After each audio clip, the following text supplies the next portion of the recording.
Voter list की गड़बड़ियों को ठीक कराने के लिए चुनाव आयोग स्पेशल इंटेंसिव रिवीजन करवाती है।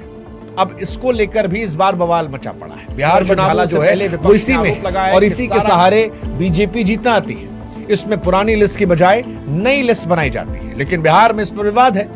आयोग ने ड्राफ्ट से 65 लाख नाम हटा दिए, जिनमें मृतक, बाहर गए या फर्जी वोटर शामिल हैं। लेकिन विपक्ष का यह आरोप है कि कई असली वोटरों के नाम भी काट दिए। आयोग ने न तो हटाने का कारण बताया और न हटाए गए लोगों की सूची दी।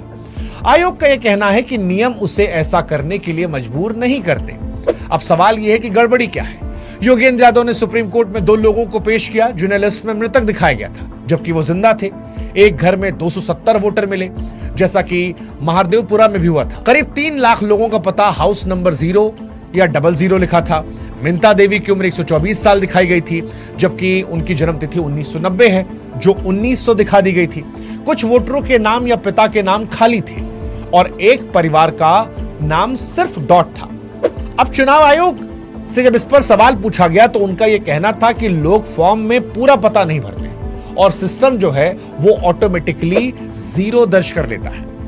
वैसे विवाद का मुख्य कारण यह भी है कि 2003 के बाद सर में शामिल हुए 2.93 करोड़ वोटरों को अपनी भारतीय नागरिकता भी साबित करनी होगी और इसके लिए चुनाव आयोग ने 11 दस्तावेजों की सूची दी है, जिसमें आधार और वोटर कार्ड को शामिल नहीं किया गया है। सुप्रीम कोर्ट ने भी आधार को मानने पर विचार करने को कहा, लेकिन आयोग ने मना कर दिया क्योंकि उनका तर्क है कि आधार नागरिकता का सबूत नहीं है। अब इसमें चिंता जो आती है वो ये आती है कि गरीब आदमी जिनके पास दस्तावेज नहीं है, वोटर लिस्ट से वो बाहर हो सकते हैं। जस्टिस सुधांशु धुलिया ने कहा कि हर किसी से जन्म प्रमाण पत्र मांगना संभव नहीं है।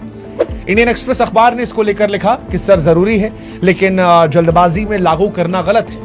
पूर्व मुख्य चुनाव आयुक्त ओपी रावत ने यह चेतावनी दी कि इससे अव्यवस्था फैल सकती है। जिनका नाम कटेगा उनके पास अपील का समय कम होगा। ऐसे में वो वोट देने से वंचित रह सकते हैं, जो चुनाव पर असर डाल सकता है।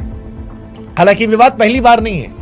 आप याद कीजिए 2025 के दिल्ली विधानसभा चुनाव में अरविंद केजरीवाल की तरफ से आरोप लगाया गया था कि बीजेपी ने शहादरा में 11,018 और जनकपुरी में 4,874 वोट कटवाए थे, जो आम आदमी पार्टी के समर्थक थे।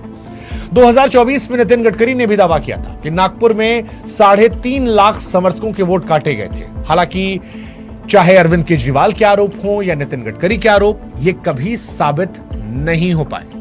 चुनाव आयोग से जब इस पर सवाल पूछा जाता है तो चुनाव आयोग कहता है कि सर का मकसद वोटर लिस्ट को साफ करना है। 2003 में बिहार में सर 2 साल में पूरा हुआ था, लेकिन इस बार केवल 3 महीने में खत्म किया जा रहा है। आयोग का यह कहना है कि वो हर बूथ पर जाकर जांच कर रहा है, लेकिन विपक्ष बार बार ये कह रहा है कि कई जगह ब्लॉक लेवल अधिकारी बिना जांच के फॉर्म भर रहे हैं। आयोग ये भी कह रहा है कि वोटरों को उनके नाम हटने की सूचना दी जाती है और उनके पास अपील का भी पूरा मौका होता है।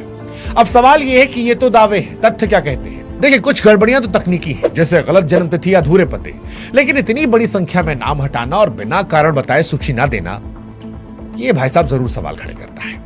वहीं दूसरी ओर चुनाव आयोग का यह कहना है कि वो नियमों के तहत काम कर रहा है, विपक्ष को जांच में सहयोग करना चाहिए, ये उनकी तरफ से कहा।